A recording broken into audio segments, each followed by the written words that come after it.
पहले कई दिनों से कह रहे थे इन छड़ांगे नहीं हैं तुसी देना सी मौलवी दा हाल की करने हैं। डॉक्टर ताहिरुल कादरी के घर पर तंजीला अमजद के जबड़े में गोली मारी गई।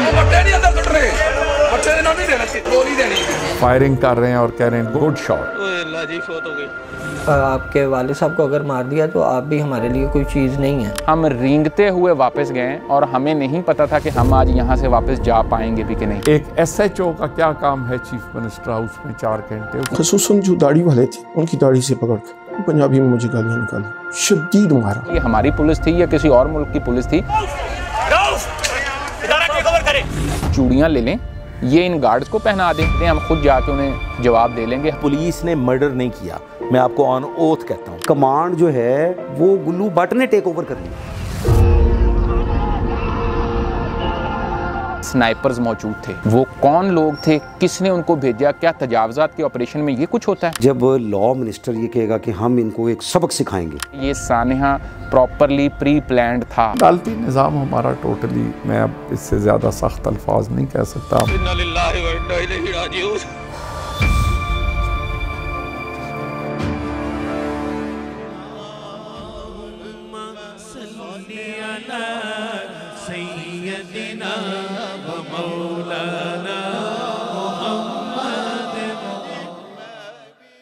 अल्लाह ताला और उसके फरिश्ते आप सल्लल्लाहु अलैहि वसल्लम पर दुरूद व सलाम भेजते हैं, इसलिए ए ईमान वालों तुम भी आप सल्लल्लाहु अलैहि वसल्लम पर दुरूद व सलाम भेजा करो। काशिफ और आसिफ के वालिद इकबाल साहब दिन का आगाज इसी आयत पर अमल करके करते हैं। काम पर जाते हुए रोज़ाना रास्ते में पहले मखसूस मकाम पर रुककर दुरूद व सलाम पढ़ते, फिर मामूल पर रवाना होते। मगर वो दिन कुछ अलग सा था। इकबाल घर से निकलते हुए अपने बीवी बच्चों को हसरत से देख रहा था। दिन भर क्या करना है जहन उसमें मशगूल था, मगर दिल घबराए जा रहा था। इकबाल अपने बड़े बेटे आसिफ को बुलाता है और उसे भी अपने साथ मोटरसाइकिल पर बिठा लेता है। उस रोज भी काम पर जाने से पहले वो दुरूद व सलाम पढ़ने के लिए रास्ते में रुका, मगर ये क्या, यहां तो मंजर ही तब्दील था। अब शायद इकबाल को समझ आने लगा कि उसका दिल क्यों घबराए जा रहा था। वो बेटे के साथ आगे बढ़ता है।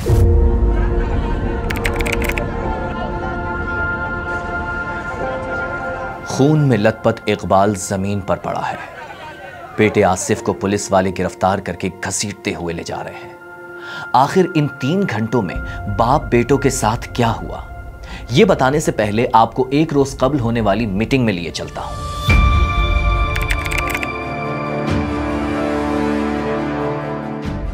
यह सिविल सेक्रेटेरिएट लाहौर है। पूरा शहर अमनो सुकून में है, मगर फिर भी यहां शहर में अमनो अमान से मुताल्लिक इंतहाई हाई प्रोफाइल मीटिंग हो रही है। कई AC चल रहे हैं, मगर फिर भी कमरे में घुटन है।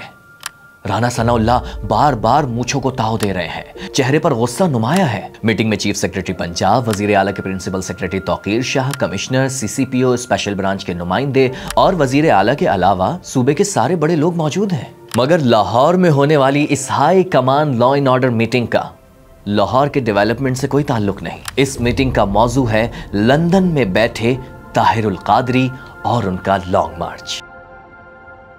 मुस्लिम लीग नून की क़यादत को इस बात का खौफ और ख़तरा लाहक था कि अगर ताहिरुल कादरी वापस आते हैं और वैसी ही एक तहरीक निज़ाम को बेहतर बनाने के लिए जिसका वो ऐलान कर चुके थे उसकी वो आकर क़यादत करेंगे, तो शायद हुकूमत के लिए कुछ जो मुश्किलात हैं उनमें वो इजाफ़ा कर पाए। हमें बुला के वार्न किया गया था कि अगर आप लोगों ने बाज ना आए और डॉक्टर ताहिरुल कादरी पाकिस्तान आए तो आपके साथ हम वो करेंगे जो पहले कभी किसी के साथ नहीं हुआ। बुला के वार्न करने वाले कौन थे? मियां नवाज शरीफ और मियां शहबाज शरीफ। मीटिंग में फैसला होता है कि हुकूमत गिरने से बचाने के लिए मिनहाजुल कुरान के बाहर लगे बैरियर्स गिराए जाएंगे। हैरान हो गए ना कि ये कैसा फैसला है? उस रोज मैं भी बहुत हैरान था। उन दिनों में न्यूज़ 1 में खबरें पढ़ता था। प्रॉम्प्टर पर खबर आई कि लाहौर में इंक्रोचमेंट के खिलाफ ऑपरेशन चल रहा है। मैंने नॉर्मल अंदाज में ब्रेक कर दी, मगर कुछ ही देर बाद मैंने न्यूज़ रूम में, यानी जहां खबरें आती और बनती हैं, वहां एक अजीब सी हलचल देखी। मैंने महसूस किया कि कुछ बड़ा हो गया है। मगर ब्रेक करने के लिए कोई खबर मेरे पास नहीं आ रही थी। वहाँ पे गोलियाँ चल रही थी और कोई टीवी खबर नहीं चला रहा था। वहाँ से रिपोर्टर्स अपने अपने दफ्तरों में फ़ोन करके इतलाएँ दे रहे थे। वाक़या होने में और उसके चलने में एक कंसिडरेबल टाइम का फ़र्क है। वो फ़र्क क्यों है? वो फ़र्क इसीलिए है कि वो अपना मुद्दा मैनेज कर रहे थे। कुछ ही देर बाद IFB में मुझे अलर्ट किया गया, ब्रेकिंग समझाई गई। पता चला कि जहां ऑपरेशन चल रहा था वहीं पुलिस की फायरिंग से एक शहरी शहीद हो गया है। शायद ज़ोहर का वक्त था। थोड़ी ही देर में खबर आती है कि पुलिस ही की फायरिंग से एक खातून भी शहीद हो गई, फिर एक और मर्द, फिर एक ज़ईफ। वक्फा आया तो मैंने तजस्सुस की सारी गिरहें खोलते हुए प्रोड्यूसर से पूछा कि ओ भाई चल क्या रहा है। जल्दबाजी में उसने बस इतना कहा, सारे लाहौर की पुलिस इकट्ठी हो गई है। तो किसी के ऑर्डर पे पंजाब पुलिस आई है ना, और वो आपने विड्रॉ भी नहीं की अभी तक पंजाब पुलिस। राना अब्दुल जब्बार नाम था DIG ऑपरेशंस का। उनको क्लियर कट इंस्ट्रक्शंस हैं कि आपने वहां जाना है, ये करना है। जो 16 जून की मीटिंग थी जिसमें इन लोगों को इंस्ट्रक्शन दी गई थी, वो मीटिंग राना सनाउल्लाह ने चेयर की। वहाँ पे फिर लॉ नहीं रहा। इन्होंने उसके बाद भी बड़े अरसे तक पुलिस वाले ये कहते थे इन छड़ांगे नहीं अनु। पहले कई दिनों से कह रहे थे इन छड़ांगे नहीं अनु, तुसी देना सी मौलवी दा हाल की करने हैं। यहाँ एक DSP साहब थे ये इदारे के गेट पे, उनकी भी लाइव वीडियो रिकॉर्डिंग है कि जी इन्होंने वटे नहीं मारने ना गोलियां मारो। फायरिंग कर रहे हैं और कह रहे हैं गुड शॉट। और ये साफ बज़ाहिर दिखाई दे रहा था कि ये एक तरफ से होने वाली सारी फायरिंग है, इसका दूसरी तरफ से जवाब नहीं दिया जा रहा। वहां 8 SPs थे, 12 थाने के SHOs थे और बड़ी तादाद में रंगरूट बुलवाए थे। और ताज्जुब की बात यह है कि उस वक्त पंजाब में कोई IG ही नहीं था। शहबाज शरीफ साहब का अपना तैयारा गया बलूचिस्तान और बलूचिस्तान के IG को लेकर आया ताकि वो यहाँ आके चार्ज संभाल सके। उन्होंने जान के चार्ज नहीं संभाला, हालांकि उनकी सुबह 9 बजे वर्दी में तस्वीर है उनके दफ्तर में, उन्होंने गार्ड ऑफ ऑनर इंस्पेक्ट की है, लेकिन जो उन्होंने चार्ज रिपोर्ट लिखा है कि एज्यूम चार्ज कब किया, वो 11:30 के करीब यहाँ फायरिंग हुई। 12 बजे तक वो 20, 25, 30 मिनट जो फायरिंग हुई, उसके बाद का टाइम लिखा अजम्पशन ऑफ चार्ज का। तो उन्होंने तो कहा जी मैं तो IG था ही नहीं। अगर वो IG नहीं थे तो कोई ऑफिशिएटिंग IG तो था ना। और फिर पुलिस वाले स्ट्रेट फायर करते हैं। टीवी चैनल्स पर कोहराम मचा था कि ये हो क्या रहा है। पूरा कत्लेआम बराह रास्त नशर किया जा रहा था, मगर सवाल ये था कि हुक्म कौन दे रहा है, कोई रोक क्यों नहीं रहा। DCO उस्मान साहब को मैंने कहा देयर इज नो यूज और no need for unnecessary bloodshed. ये कोई लाइफ एंड डेथ मैटर तो नहीं है।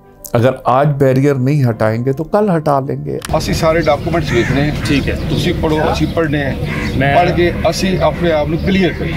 उधर मैं टीवी पर एक के बाद एक लाश गिरने की खबर ब्रेक कर रहा था। जहां पुलिस वाले बैरियर गिराने आए थे, अब वहां लाशें गिरा रहे थे। डॉक्टर ताहिरुल कादरी के घर पर तंजीला अमजद के जबड़े में गोली मारी गई। पुलिस का जो एहलकार होता है वो देहात से आया हुआ होता है, जो अफसर ने कहना है इन्होंने वो करना है। अब ना उसके कोई रिटर्न ऑर्डर थे। हमारे यहाँ पे एक बड़ी मशहूर बात है, वो कहते मैं जो कह रहे हैं हम, यानी मैं जो कह रहा हूँ तो तुम ये करो। अब वो करेगा तो उसको पोस्टिंग मिलेगी और करियर में तरक्कियाँ उनको तभी मिलेंगी जब वो हुकूमत वक्त के सही मानों में खादिम बनेंगे। किसी की माँ, किसी का भाई, किसी का बेटा और किसी के घर का सरपरस्त खून में लथपथ पड़ा था। मुर्दा जिस्मों को भी घसीटा जा रहा था, लाशों को भी डंडों से कुचला जा रहा था। अजीब वहशत थी। जब फायरिंग हुई तो जहां पर मिनहाजुल कुरान का इनका मरकज़ है, उस कोने पे मैं और मेरा कैमरामैन मौजूद था। हमारे सामने कुछ फासले पे, जितने फासले पे आप मेरे सामने, चंद कदम पे एक लड़का जो दौड़ता हुआ आ रहा था, उसको फायर लगा और वो बच्चा गिरा है। मेरा कैमरामैन कहता है कि सारे इसको किसी एम्बुलेंस में पहुंचाएं। हम अभी उसकी तरफ बढ़े हैं तो कुछ ही फासले पे हमें फिर एक पूरा, जिस तरह प्रॉपर ब्रस्ट फायर होता है, हम वहीं पर पीछे होकर नीचे बैठ गए। हम रेंगते हुए वापस गए और हमें नहीं पता था कि हम आज यहाँ से वापस जा पाएंगे भी कि नहीं। ज़ोहर से असर के दरमियान पुलिस की गोलियां 14 जाने ले चुकी थी। पुलिस तो थी ग्राउंड फ्लोर पे, वो जो आसमान से गोलियां बरसी हैं, जो ऊपर से नीचे के एंगल पे गोलियां आई हैं, वो किनकी थी? मिनहाजुल कुरान के करीब एक वाटर टैंक है बहुत बड़ा, उस वाटर टैंक के ऊपर स्नाइपर्स मौजूद थे।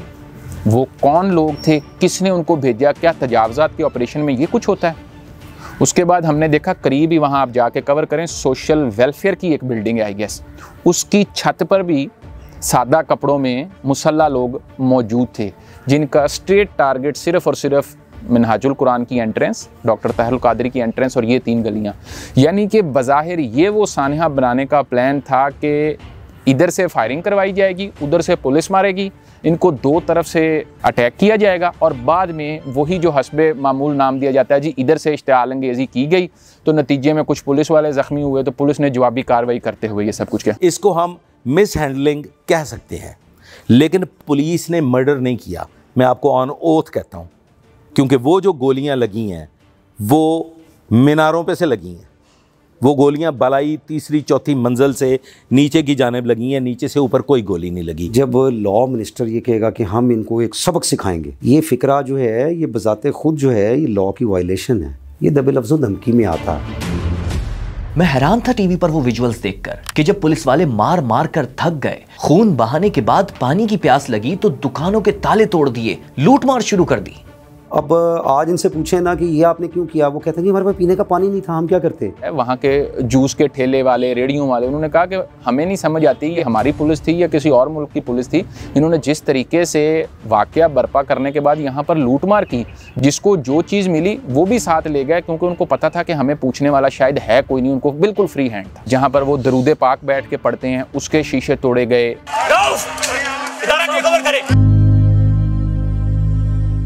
रोज़ाना मिनहाजुल कुरान में वाक़या गोशे दुरूद पर हाजिर होकर दुरूद सलाम पढ़ने वाले मोहम्मद इकबाल की कहानी मुकम्मल करते हैं। वो उस रोज़ भी गोशे दुरूद में हाजिर होने आए थे, मगर उन्होंने देखा कि वहाँ तो एहतजाज हो रहा है, काफ़ी भीड़ है और दूसरी तरफ पुलिस वाले लाठियों और बंदूकों के साथ खड़े हैं।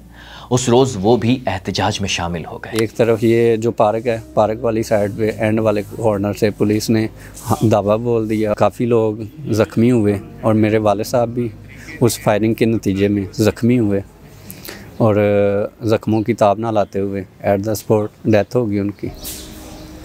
तो मुझे अरेस्ट कर लिया गया, मैं कोई 8-10 दिन जेल में रहा। 2.5 दिन तक तो इन्होंने हमें शो ऑफ ही नहीं किया कि जी हमने इन बंदों को अरेस्ट किया है। वो प्लान कर रहे थे कि जी अगर ऑर्डर आया तो इनको भी मार देंगे। भी पछतावा होता है कि कैसा बदनसीब मैं बेटा हूँ कि लाश रसूमात पे भी उनके साथ शामिल नहीं हो सका या उनका आखिरी बार चेहरा नहीं देख सका।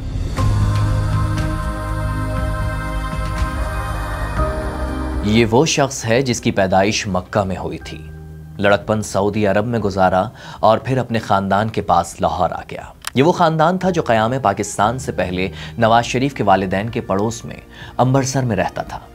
ये लोग लाहौर आए तो अपने पड़ोसी यानी शरीफ ख़ानदान से हमदर्दियाँ भी साथ लाए। मियाँ साहब सियासत में आए तो इस ख़ानदान के लोग भी सपोर्ट में आ गए। मक्के में पैदा होने वाला, लाहौर के बिस्तर मर्ग पर पड़ा मियाँ साहब का आशिक, ये शख्स कौन है? ये जानकर आपकी भी धड़कन तेज हो जाएगी, आंसू छलक पड़ेंगे। खड़े हैं तो बैठ जाएंगे, बैठे हैं तो चौंक कर उठ जाएंगे। कभी नफरत तो कभी तर्स, कभी हैरत तो कभी वहशत। इस शख्स की कहानी सुनकर आपके भी एहसासात वही होंगे जो मेरे थे। बस इतना कहूंगा कि मॉडल टाउन का वाकया शायद ऐसा ना होता अगर ये शख्स ना होता। जी हाँ, ये गुल्लू भट्ट है। हाँ भाई गुल्लू, तबीयत ठीक है आपकी? आंखें खोलो यार। वो गुल्लू भट्ट जिसे मुस्लिम लीग नून अपना मानने से इनकार करती रही। अलबत्ता इसका सारा शिजरा मुस्लिम लीग नून के खैरखाहों से जाकर मिलता है। खैर, जब पुलिस पीछे हट गई थी, पत्थरों से घबरा गई थी या शायद जमीन ने कदम पीछे हटा दिए थे, जो भी था, गुल्लू भट्ट ने उन्हें चार्ज किया। काम को उठाने के लिए सियासी बंदा एक पहुंचाया गया।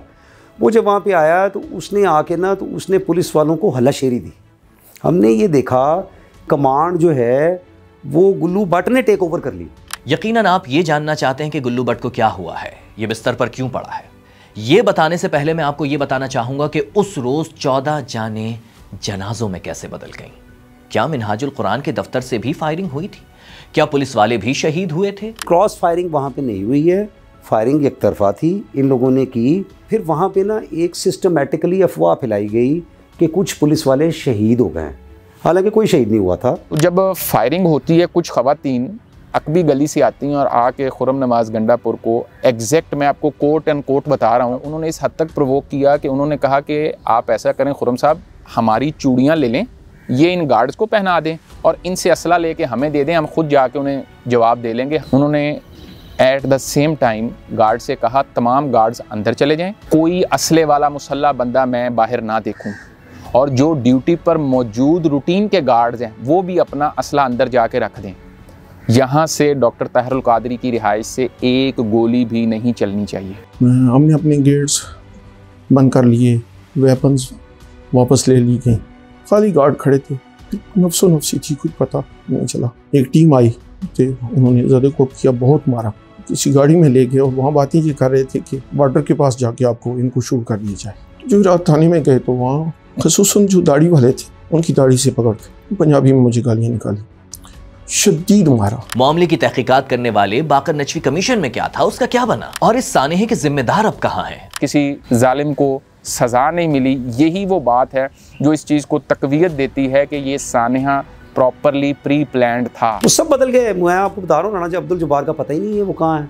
राणा मंसूर फिर बाद में केनाल मोटर स्कैम के अंदर जो है वो अरबों रुपए का स्कैम हुआ था, उसके अंदर वो एक बहुत बड़ी इंक्वायरी उन्होंने फेस की। फिर उसके बाद ये जो तारिक अजीज़ हैं, इनका भी नहीं पता किधर हैं, ये लोग पता नहीं कहाँ गए।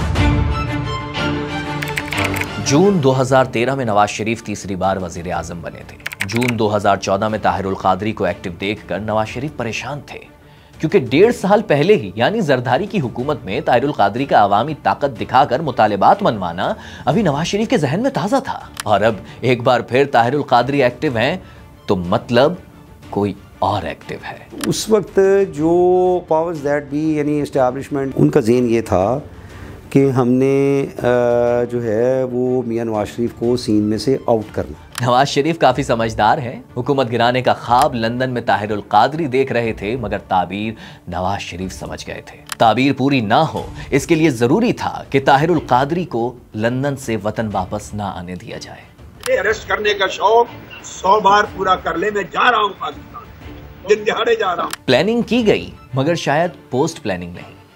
सानेहे के बाद क्या करना है किसी को नहीं पता था। कहा गया कि वाकये में पुलिस वाले भी शहीद हो गए हैं। मिनहाजुल कुरान के दफ्तर से फायरिंग की गई है। एक चौधरी टाइप जो एक टिपिकल वारिस ड्रामा आपने देखा होगा, एक कैरेक्टर है ना, ये उस तरह के लोग हैं कि मेरी मूंछ अगर इधर को हिलेगी तो इसका मतलब ये है, और मेरी मूंछ अगर इधर को हिलेगी तो इसका मतलब ये है। बुनियादी तौर पे मेरे हिसाब में तो राणा सनाउल्लाह साहब सारे वाकये के इस साने के जिम्मेदार हैं। फिर होता ये है कि पुलिस वालों ने जिन पर सीधी गोलियां बरसाई, FIR भी उन्हीं के खिलाफ कर दी। वो भी एक नहीं, दो FIR। जैसे वो नहीं डाकुओं के साथ जाली पुलिस मुकाबला करती है पुलिस, और बाद में लिख देती है कि जी ये डाकू अपने साथियों की फायरिंग से मारा गया। ये दुनिया की मज़ाक़त खेज़ तरीन FIR है कि जी इन्होंने अपने लोग खुद मारे हैं और वो मुर्दा हम पे डाल दिया। हमने वो FIR का सही मतन जो है वो सही उसके पर्सपेक्टिव के साथ उसको रिपोर्ट कर दिया कि इन्होंने तो पूरा प्लान बनाया हुआ है कि अब इनको इसमें हम घसीट लेंगे। जो लोग अस्पताल में थे, दाखिल हुए थे और ज़ख्मी थे, असूलन तो पुलिस को जाके उनकी स्टेटमेंट्स लेनी चाहिए थी। पुलिस वहाँ गई और डॉक्टर्स को प्रेशराइज कर रही थी कि आप बुलेट इंजरीज ना लिखें। उसको प्रेशराइज किया जा रहा है उस वक्त के मेडिकल सुपरिटेंडेंट को कि अपने डॉक्टर्स को कहें कि पुलिस वालों को बुलेट्स लगी हैं। जहाँ बहक मोहम्मद इकबाल, जिनका शुरू में जिक्र किया, उनका बेटा आसिफ गिरफ्तार था और दूसरे बेटे काशिफ को धमकियां दी गई कि गवाह मत बनना। शॉप पे कुछ लोग आए थे और पिस्टल वगैरह लेके, तो उन्होंने आके हमारे शॉप के काउंटर पे पिस्टल रख दिया था। कहते थे कि हमसे अगर आप पेमेंट नहीं लेनी ना तो हम आपके वाले साहब को अगर मार दिया तो आप भी हमारे लिए कोई चीज़ नहीं है। 5 करोड़ रुपए उन्होंने ऑफ़र किया था। उन्होंने कहा था आप हमारे साथ चले मॉडल टाउन, हम उधर आपसे कुछ भी नहीं, यानी कि ना आपको चेक दे देंगे, आप अपन या कैश चाहिए कैश मिल जाएगा, तो आप हमसे पेमेंट रिसीव करें और बस कोई साइन नहीं करवाएंगे, सिर्फ छोटा सा बयान देना है कि हमने माफ़ कर दिया और बस आपने कुछ नहीं और करना। तो क्या आप लोग माफ़ कर देंगे?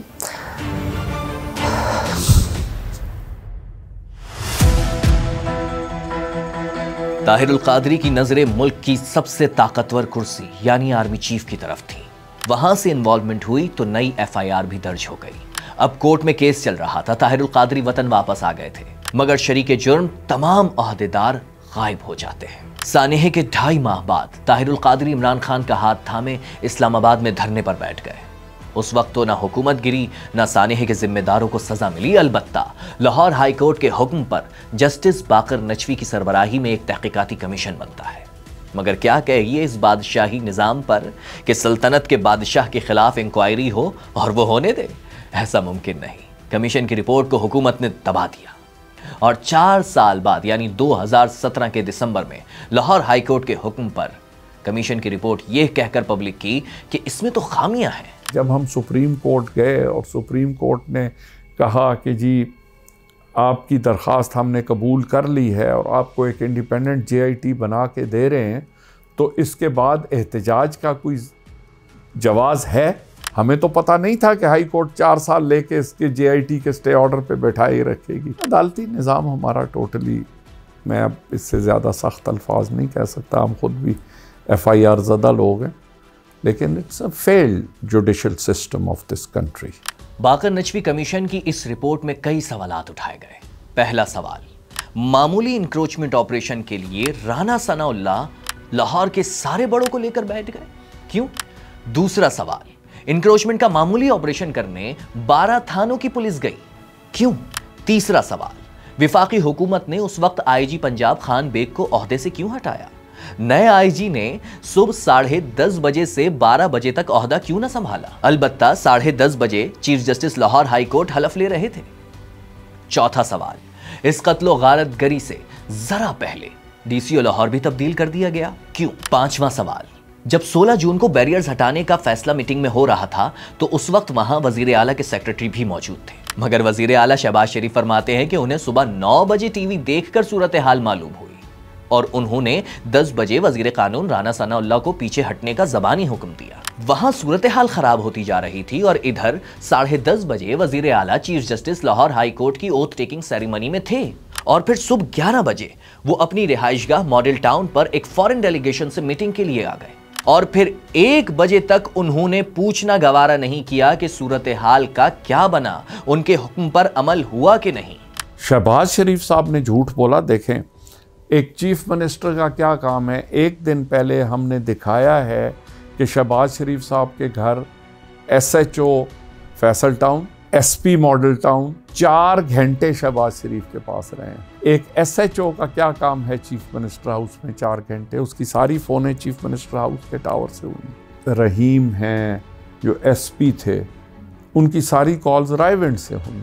वो नवाज शरीफ साहब के पास गए हुए थे। इतने लो लेवल के एहलकारों का प्राइम मिनिस्टर और चीफ मिनिस्टर के पास जाने का क्या मकसद? वजीर आला शहबाज शरीफ के सेक्रेटरी डॉक्टर तौकीर शाह ने हल्फनामे में लिखा कि उन्होंने फोन पर वजीर कानून राना सनाउल्लाह और होम सेक्रेटरी को डिसएंगेजमेंट का कहा था। दूसरी जानिब वजीर कानून राना सनाउल्लाह और होम सेक्रेटरी की जानिब से किसी को भी डिसएंगेजमेंट का नहीं कहा गया। मतलब कमीशन की रिपोर्ट में उस वक्त के वजीर आला शहबाज शरीफ, वजीर कानून राना सनाउल्लाह को जिम्मेदार ठहराया गया। 76 मैसेजेस हुए हैं तौकीर शाह के टेलीफोन से between 1 o'clock at night and 11:35 in the morning. जब फायरिंग ख़त्म हुई है, मुसलसल SMS मैसेजेस वो एक फ़ोन को भेज रहा था। और वो आपको पता है टावर का तो पता लग जाता है कि किस टावर से, तो वो ये जो बिल्कुल कॉर्नर पे एक टावर है इस मार्केट में, उस टावर से उसके सारे SMS मैसेजेस गए हैं। अलबत्ता पुलिस वालों ने निहत्ते लोगों पर सीधी गोलियां चलाई, ये बात भी साबित हो गई। मगर क्या कहिए इस निज़ाम पर जो किसी एक को भी सजा दी गई हो। पाकिस्तान के कानून के मुताबिक तो 200 साल भी राना सनाउल्लाह को या मियाँ शहबाज शरीफ को उस वाक़े का ज़िम्मेदार ठहराया नहीं जा सकता। वो कहने वाले तो आज तक यजीद को इमाम हुसैन के शहादत का ज़िम्मेदार नहीं समझते। तो हुमा शुमा किसकी तार में है? हुक्म देने वालों से लेकर गोलियां चलाने वालों तक सबके सब शायद खुद को खुदा समझ बैठे और असल खुदा को भूल गए। बहरहाल गुल्लू बट किस हाल में है, उसके साथ क्या हुआ, उसके भाई से जानते हैं। गुल्लू भाई घर में ही थे कि रात को कोई तकरीबन 4:30 बजे का टाइम था, जाग रहे थे हम, तो मुझे फ़ोन आता है कि चाचू की तबीयत ख़राब हो गई है, हम उनको हॉस्पिटल लेके जा रहे हैं। मैं कहा क्या हुआ यार, अभी तक तो बात कर रहा था आधे घंटे पौने घंटे पर, क्या नहीं एकदम तबीयत ख़राब हुई है।